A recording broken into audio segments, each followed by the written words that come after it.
que é o tema O Triunfo, amém?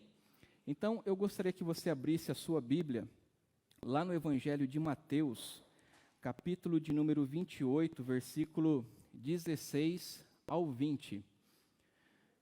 Evangelho de Mateus, capítulo 28, versículo 16 ao 20.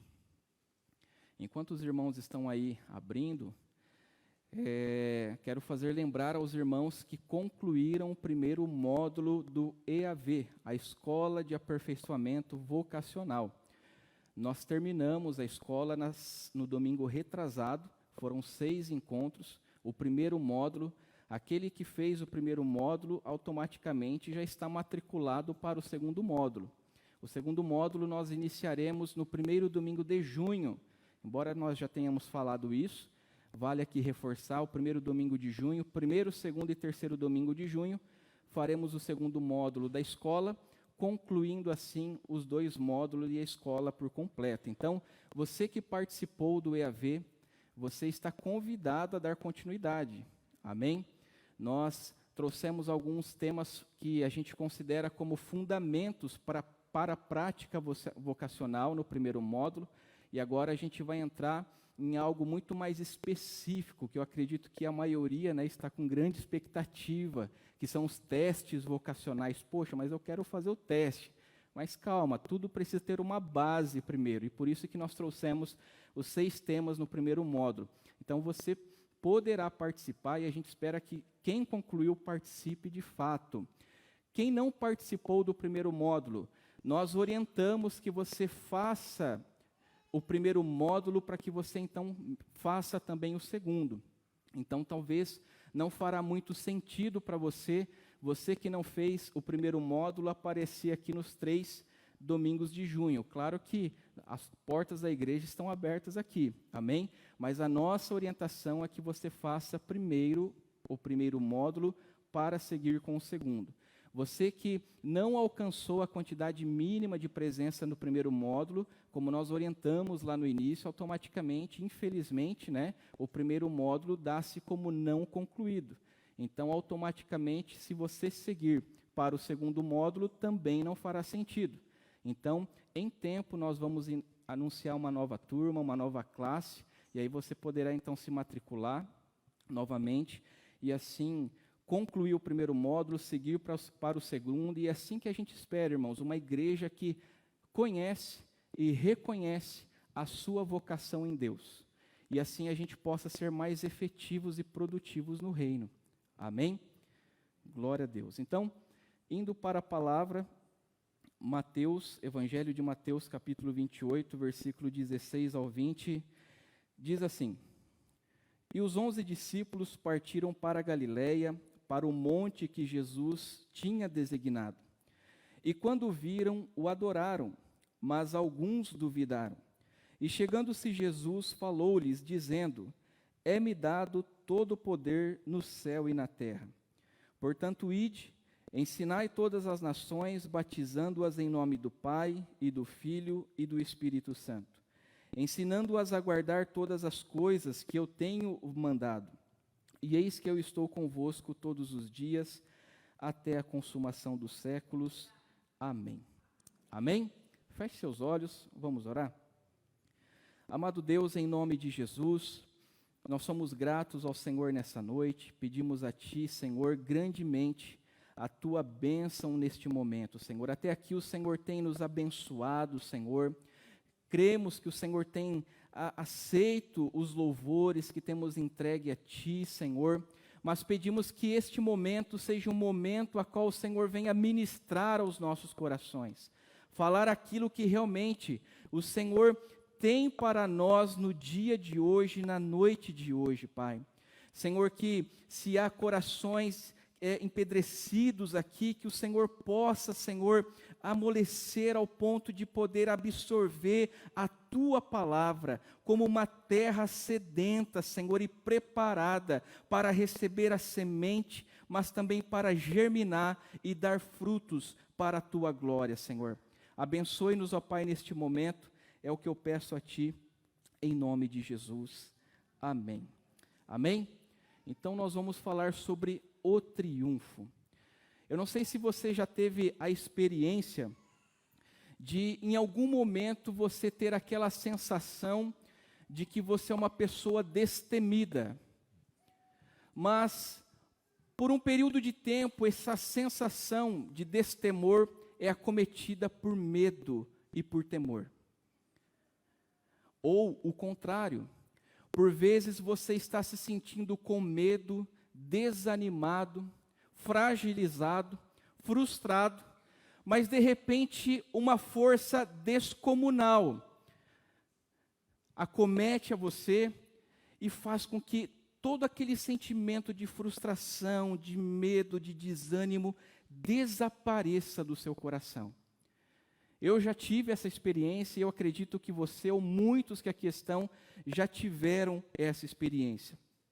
É certo que estas sensações, à medida do que nós estivermos sentindo, elas podem produzir em nós ou nos conduzir a determinados comportamentos. À medida que eu me sinto frustrado ou desanimado, as coisas ao meu redor ou à minha volta não terão tanto sentido ou tanto ânimo para que eu possa fazê-las ou executá-las.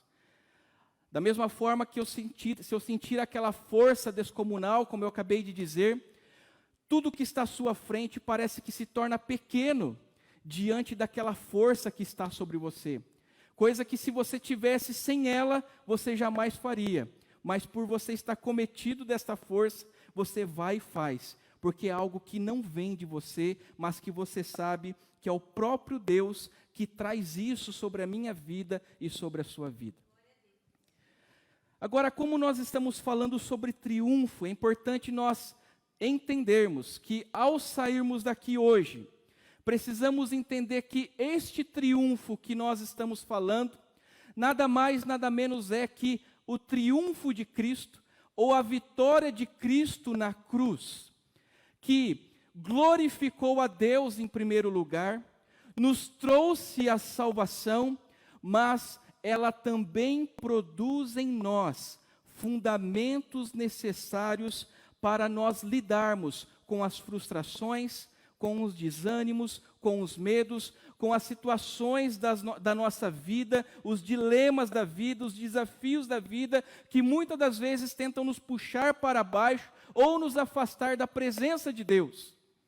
Nós precisamos entender que o triunfo de Cristo proporciona para nós um meio de nós vivermos neste mundo ou nesta vida diante dos desafios, mas crendo e tão somente sabendo que é por meio dele e tão somente através dele e da sua vitória na cruz que nós conseguimos viver neste mundo da forma vitoriosa e gloriosa que ele assim conquistou na cruz para a glória de Deus e por nós.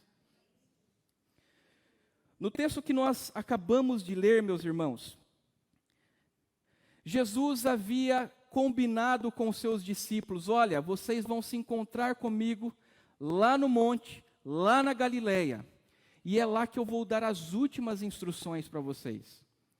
E lá estão os 11 discípulos, Judas já havia se suicidado, estavam os 11 discípulos, mas é bem certo que não eram apenas os 11 discípulos que estavam ali, muitos outros discípulos. A Bíblia, Mateus, ele dá ênfase aos 11, incluindo ele, porque eram aqueles que andavam com Jesus de fato, eram aqueles que eram considerados os apóstolos de Jesus. Mas é bem certo que as mulheres que apoiaram o ministério de Jesus estavam naquele lugar. É bem certo que outros discípulos e seguidores de Jesus estavam naquele lugar. E Jesus tão somente os encontra naquele monte para que pudesse trazer a eles os últimos ensinamentos antes da sua ascensão. E não somente trazer os últimos ensinamentos, mas pudessem também ser testemunhas oculares da ascensão gloriosa de Jesus aos céus, para que isso servisse para nós hoje de testemunho da soberania e da glória do nosso Deus e Salvador Jesus Cristo. Agora, eu não sei se você percebeu no texto, mas o versículo 17 nos traz duas classes de discípulos. A Bíblia diz no versículo 17 assim: E quando o viram, o adoraram. Isso significa que entre os 11, entre as mulheres que estavam ali e todos os demais seguidores, haviam aqueles que, quando se depararam com Jesus, não somente tiveram um ato de se prostrar, porque o texto aqui não está falando necessariamente sobre isso, mas o texto, e Mateus, ele está nos esclarecendo que aqueles que o adoraram, de fato, reconheceram que aquele que estava na frente deles, nada mais, nada menos, era o Cristo, era o Salvador, era o Senhor ressurreto, era o Senhor dos senhores, era o Senhor que reina, era o Senhor soberano que estava diante deles. Por outro lado, o texto também diz no versículo 17, que alguns duvidaram. Uma outra classe de discípulos estava ali, e era aqueles que colocavam e testavam e queriam provar de alguma maneira que aquele que estava diante deles era de fato o Cristo ressurreto. Havia os que criam e adoraram, haviam aqueles que estavam duvidando de quem estava na presença deles. E é interessante nós olharmos isso, porque essas duas classes de pessoas nos demonstram o que muitas das vezes eu e você nós somos na presença de Deus. Por ora, nós somos aqueles que creem, aqueles que adoram, aqueles que se prostram, aqueles que se dotam dessa força descomunal que nós comentamos aqui, que Deus nos proporciona, e vamos com tudo para cima e sobre todos. Por outra hora, nós somos aqueles que murchamos muitas das vezes, que a nossa fé, ela começa a ficar retraída e nós não cremos o suficiente, mesmo Cristo tendo feito provas e mais provas em nossas vidas sobre a sua soberania e sobre a sua graça. E sobre nós, que muitas das vezes agimos como este segundo grupo, o que o Senhor ele nos ensina é que Ele requer de nós mais confiança, mais entrega, mais compromisso, mais dedicação a Ele, uma vez que Ele triunfou. E Ele não triunfou sobre algo qualquer, Ele triunfou sobre a morte. A sua ressurreição é um triunfo sobre a morte. Ele ratifica exatamente a sua obra na cruz. E ele mostra na sua ressurreição o quão triunfante e o quão vitorioso ele é. O apóstolo Paulo fala sobre esse triunfo na carta aos Colossenses, capítulo 2, versículo 14 ao 15, quando ele diz assim: e cancelou a escrita de dívida que consistia em ordenanças e que nos era contrária. Ele a removeu, pregando-a na cruz, e tendo despojado os poderes e as autoridades, fez dele um espetáculo público, triunfando sobre ele na cruz. Em outras versões diz assim, que aquela cédula, aquela dívida que era contra nós, Jesus pregou-a na cruz, e sobre os poderes, principados e potestades, ele triunfou soberanamente. O triunfo de Jesus é sobre a morte, é sobre aquilo que nos conduzia à perdição eterna, era sobre aquilo que nos afastava totalmente e literalmente de Deus, e é sobre isso que Ele triunfa, para que nós pudéssemos triunfar com Ele em sua glória. Agora é bem verdade que o seu triunfo, além dele promover, nos despertar a uma necessidade de um compromisso, de uma seriedade, de uma entrega, de uma dedicação real a Ele. As Escrituras nos ensinam a necessidade de nós mantermos uma constância na nossa relação com Deus. Porque outra hora, como nós dissemos, nós somos aqueles que adoram, que avançam, que está com força, mas outra hora nós murchamos. Mas as Escrituras nos ensinam a necessidade de nós mantermos-nos constantes em Deus. Paulo diz isso em 1 Coríntios, capítulo 15, versículos 55 ao 58. Ele diz assim: onde está, ó morte, o teu aguilhão? Onde está, ó inferno, a tua vitória? Mas graças a Deus que nos dá a vitória por nosso Senhor Jesus Cristo, o triunfo Ele nos dá em Cristo Jesus. Portanto, meus amados irmãos, sede firmes e constantes, sempre abundantes na obra do Senhor, sabendo que o vosso trabalho não é vão no Senhor. A morte não barrou Jesus, até porque Jesus é o autor da vida. E como autor da vida, Ele tem poder sobre a morte, Ele tem poder sobre os principados e sobre a potestade. E tal é o triunfo de Cristo na cruz, meus irmãos, que no versículo 18 ele diz assim: é-me dado todo o poder no céu e na terra. Somente Jesus poderia triunfar sobre a morte. Somente Jesus poderia sair vitorioso daquela situação, daquela circunstância, porque Ele é o autor da vida, e sobre Ele está todo o poder e toda a autoridade no céu e na terra. Agora, o que nós precisamos entender aqui é o que este triunfo de Cristo produz em nós e para nós. E aqui nós vamos trazer 3 ensinamentos, ou 3 elementos que a vitória de Cristo produz em nossas vidas. E a primeira dela eu quero te dizer que o triunfo de Cristo e a vitória de Cristo produz em nós a fé. Falarmos de fé é falarmos daquilo que cremos. E eu acredito que você vai concordar comigo que em Cristo nós cremos que nós somos salvos. Em Cristo nós cremos que Ele é o único que pode intervir em nossos dilemas, nos dramas que nós passamos diariamente.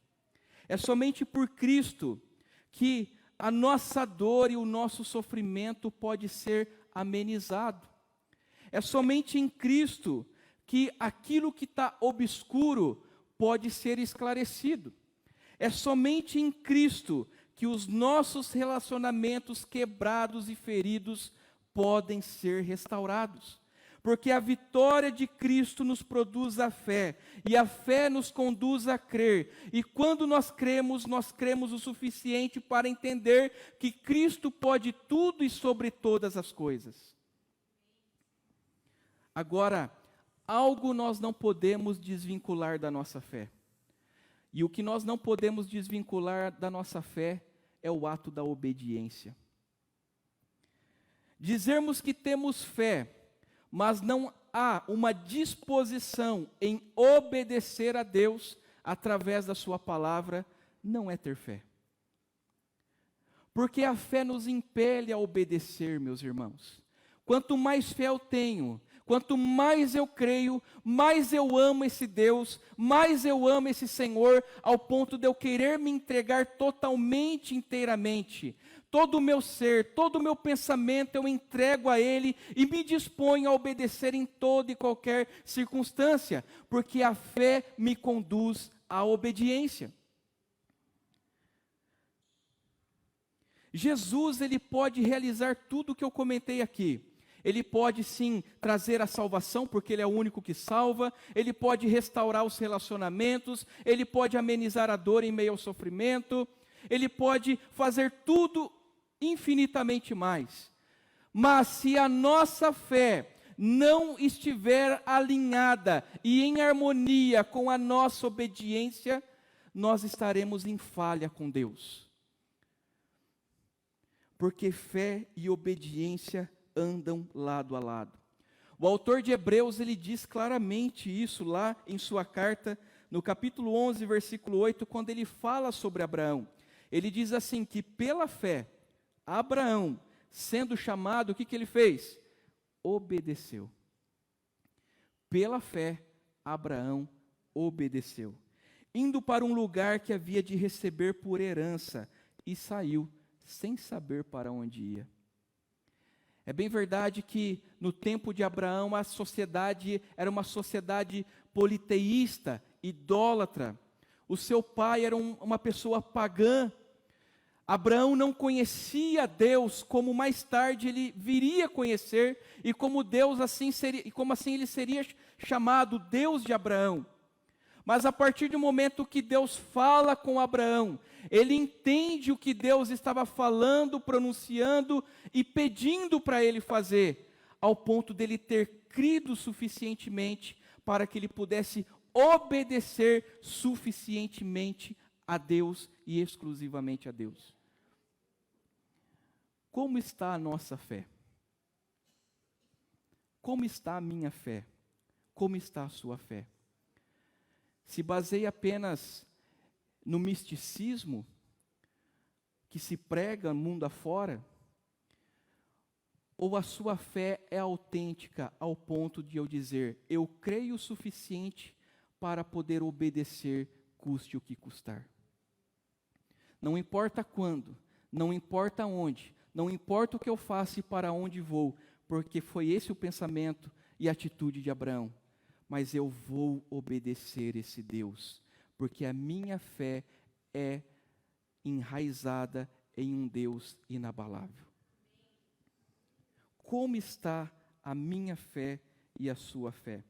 Paulo ele também cita a respeito disso em Romanos capítulo 1, versículos 5 ao 6, quando ele diz, por meio dele e por causa do seu nome, ou seja, Jesus Cristo, recebemos graça e apostolado para chamar dentre todas as nações um povo para a obediência que vem pela fé.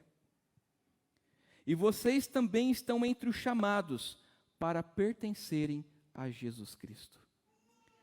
Deus nos chamou para sermos salvos, meus irmãos. Uma graça irresistível pairou sobre nossas vidas. Uma graça que eu e você não pudemos conter sobre nós. Ele nos salvou, Ele nos chama para esta salvação, para vivermos em fé e obediência a Ele. Como está essa disposição? Deus nos chama para uma vida de compromisso com Ele, uma vida de dedicação a Ele, uma vida de confiança a Ele, que está alinhada à nossa obediência. O triunfo de Cristo produz em nós fé, mas o triunfo de Cristo também produz em nós força. Diante de tantas situações que eu e você vivemos diariamente, quem aqui pode dizer que tem uma vida assim suave, que nenhum problema passa na sua vida? Não, eu não tenho problema algum. Alguém se arrisca?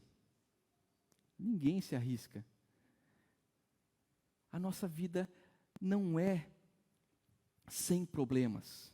Nós nos deparamos com os problemas, nós nos deparamos muitas das vezes com o desemprego, nós nos deparamos com a enfermidade, nós nos deparamos com os relacionamentos desfeitos, nós nos deparamos com os conflitos, nós nos deparamos com uma sociedade que nos pressiona o tempo todo, o senso de urgência, de que tudo é para ontem, ao ponto de nós sermos pressionados com as demandas do nosso dia a dia.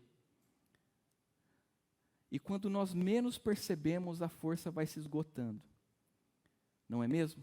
A força física vai indo embora. E se nós não tomarmos o devido cuidado, a nossa força em Deus, a nossa força espiritual, ela começa também a minguar, a partir do momento que nós não reservamos momentos para nos alimentarmos de Deus. E isso é algo que eu e você não podemos abrir mão de nossas vidas. Aquele momento de nós falarmos com Deus e de ouvirmos a voz de Deus. É o nosso alimento diário, é o que nos impulsiona diariamente, é o que produz em nós essa força descomunal, ao ponto de nós avançarmos para a glória dele. No final do ano passado, eu já imaginava que o ano de 2023 para mim começaria com todo o gás, com toda a força. E eu já estava me preparando mentalmente, meu Deus. Nós estávamos já organizando o curso do EAV no final do ano passado. Em janeiro nós intensificamos a organização. Em março, quando nós começamos o curso, nós começamos, ao mesmo tempo que iniciamos o curso, nós estávamos escrevendo o conteúdo do curso. Graças a Deus, Deus proporcionou a nós a oportunidade de nós escrevermos o conteúdo do curso do EAV. Nós não compramos o curso fora, nós produzimos ele aqui dentro. E para mim é uma grande satisfação isso. Mas além do compromisso com o curso do EAV, outros compromissos e outras demandas se acometeram. O trabalho cada vez mais pressionado, a família, a dedicação que precisamos ter, esse último ano do seminário teológico, com todos os trabalhos de conclusão de curso, estágio, muitas demandas. E o mês de março e o mês de abril eu sabia que seriam os meses, pelo menos no início, os meses mais puxados do ano. E não foi erro não, irmãos, foi certo. O mês de março e o mês de abril, minha esposa Thalys sabe o quão puxado foi. Dia 2/3 eu iniciei a escrita do conteúdo da aulas 4 do curso do EAV, falando sobre Bíblia. Chegou no dia 7, eu precisei dobrar o meu joelho no quarto e falar: Jesus, me dá força, eu não vou chegar no dia 30 não. E graças a Deus, irmãos, hoje é dia 30/4, o curso foi realizado, as aulas foram escritas, nós proporcionamos a formação de quase 50 pessoas no primeiro módulo do curso, já encaminhei o trabalho de conclusão do seminário de teologia, já dei encaminhamento ali no estágio, já atendi as demandas mais puxadas do trabalho, enfim, com a família também ali aos poucos a gente está se acertando, mas chegamos agora com boa parte das demandas já concluída e muitas outras bem encaminhadas, porque Jesus é o que me deu força. Jesus, ele foi me dando estratégias para organizar o meu tempo. Jesus, ele foi me dando direção para colocar as prioridades. Aquilo que era necessário e aquilo que não era necessário. Aquilo que eu poderia fazer e aquilo que eu precisei falar, não, eu não vou fazer. Mas foi Jesus que me deu força para que eu pudesse estar aqui hoje e pudesse passar por todas essas situações para a glória dele. Deus sabe o quanto meu coração se alegra em ter feito tudo isso. Somente Deus sabe, mas Ele também sabe o quanto que eu precisava de força para poder produzir o que foi produzido em 2 meses. Às vezes eu e você, nós nos entregamos tanto, mas não começamos a nos organizar nas coisas, ou não pedirmos direção de Deus sobre as coisas. Sobre aquilo que de fato é prioridade e o que não é prioridade. Aceitamos tudo que vem sobre nós, e quando nós menos imaginamos, nós estamos cansados, nós estamos desgastados, nós estamos sendo arrastados pelas suas, essa é a palavra ou o termo, porque nós não nos organizamos ou não pedimos a força no lugar certo. Nós procuramos forças em muitas coisas, mas muitas das vezes nós não procuramos a força em Deus. E somente Deus, Ele pode proporcionar força suficiente para nós passarmos por todas as demandas e por todas as necessidades que nós enfrentamos. E eu digo isso, irmãos, porque quando Jesus está diante dos discípulos, no texto que nós lemos, Jesus estava comissionando os discípulos para a maior tarefa do mundo.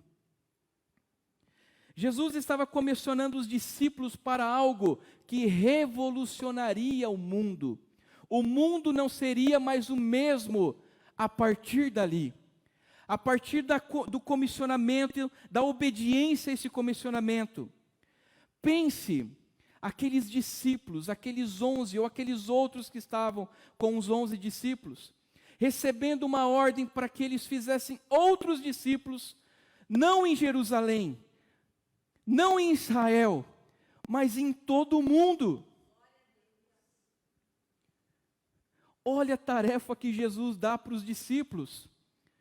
Jesus sabia que aqueles homens seriam acometidos de cansaço. Jesus sabia que o desânimo poderia bater na porta em algum momento. A dor, o sofrimento, a morte, como todos eles, os 11, passaram. Jesus sabia que tudo isso eles poderiam passar e passaram. E é por isso que Jesus disse: é-me dado todo o poder no céu e na terra. Poder para triunfar, mas poder para consolar, para apoiar, para dar força aos meus discípulos.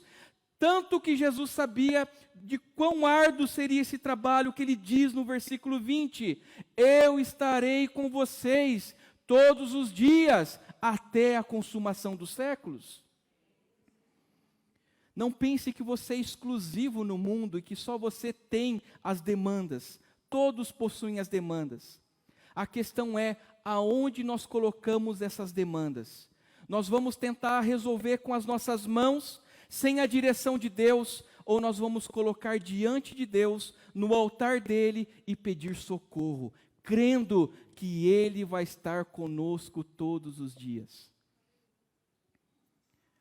A vitória de Jesus produz em nós força, mas por vezes eu e você precisamos expor para Deus a necessidade de força, de consolo e de socorro para com Ele. O triunfo de Cristo produz fé, produz força e produz discipulado. Entenda, irmãos, ser discípulo de Cristo é o maior privilégio que você recebeu na sua vida. É a maior satisfação de todas que você recebeu na sua vida. Herança alguma supera o fato de Cristo o ter chamado para ser discípulo dele. Jesus, ele diz: ensinando-as a guardar todas as coisas que eu vos tenho mandado. Jesus diz para aquelas pessoas: ensinem.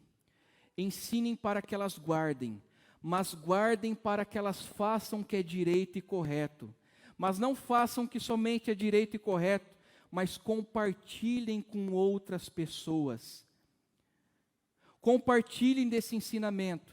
Que essas outras pessoas compartilhem desse ensinamento dentro de um padrão que eu tenho ensinado vocês. Precisamos entender que Jesus não produziu fã. Fã é aquele que se dedica a alguém por um período de tempo. Jesus produziu discípulos. Discípulos serve o seu Senhor, custe o que custar. Não importa o tempo, não importa a circunstância, até o fim haverá uma disposição para obedecê-lo. Nós não somos fãs, nós somos discípulos de Cristo.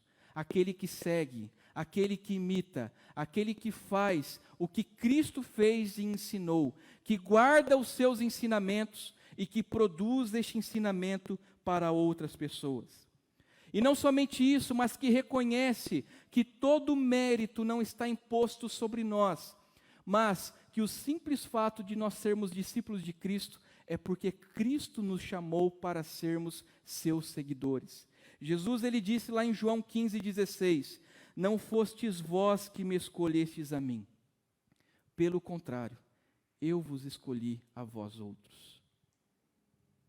Isso tira todo o mérito meu e seu, meus irmãos. O mérito é de Cristo, somente de Cristo e para Cristo.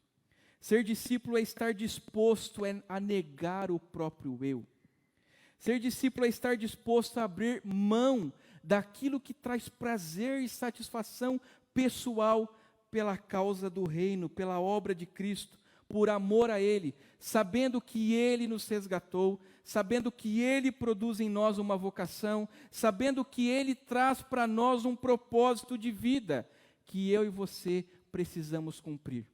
O que Jesus estava estabelecendo para os discípulos naquele último encontro era um propósito que eles precisavam viver através da sua vocação.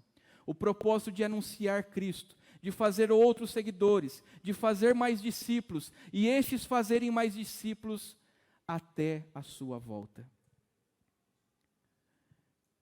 Discípulo é aquele que segue. Discípulo é aquele que faz o que o seu Senhor faz. Discípulo é aquele que renuncia. Discípulo é aquele que se compromete. Discípulo é aquele que se dedica. Discípulo é aquele que se entrega. Discípulo é aquele que vai até o fim, custe o que custar. E é para isso que Jesus estava chamando todos eles. Para que eles mantivessem a fé, para que eles pudessem ter força, mas para que eles anunciassem a todo mundo que eram discípulos que precisavam fazer novos discípulos. E para concluir, eu quero te dizer, Jesus, ele reina. Jesus, ele é soberano. Jesus é triunfante. E ele triunfou para que eu e você pudéssemos não estar largados neste mundo. Para que nós não viéssemos, como o ditado diz, a Deus dará neste mundo. Mas para que, junto a ele, nós fôssemos e sejamos pessoas com uma fé inabalável. Pessoas que têm uma força descomunal apenas nele, porque ele produz em nós força para lidarmos com todas as demandas e dilemas da nossa vida, mas para que pudéssemos ser discípulos, pessoas comprometidas com ele. A vitória de Cristo produz em nós elementos necessários para vivermos esta vida da melhor forma junto com ele. Ao ponto de que, se nós não nos agarrarmos a estes elementos, nós poderemos padecer nesta vida e deixarmos de cumprir com aquilo que ele proclamou e que ele decretou em nós e sobre nós. Amém? Eu quero te convidar a se colocar de pé. Amém? Glórias a Deus. Feche seus olhos, vamos orar e na sequência nós vamos terminar. Amado Deus, em nome de Jesus Cristo, nós pedimos a Ti, Senhor, a Tua bênção. Te agradecemos pelo culto de hoje, pela palavra, pelo momento que nós tivemos para juntos estarmos mais perto de Ti em oração, Senhor. Abençoe a vida dos meus irmãos, abençoe esta igreja, abençoe a liderança, abençoe os afazeres, os compromissos, as atividades da semana de todos os meus irmãos, Senhor, trazendo a eles força, trazendo a eles fé, trazendo a eles o desejo de demonstrarem a marca de Cristo através do discipulado, Senhor. Meu Deus amado, os abençoe para a glória e honra do Teu nome, em nome de Jesus. Estenda suas mãos, que o grande amor de Deus, o nosso Pai, que a graça do nosso Senhor e Salvador Jesus Cristo e que as eternas consolações do Espírito Santo estejam sobre a sua vida hoje e sempre, e você possa dizer amém. Deus abençoe em nome de Jesus.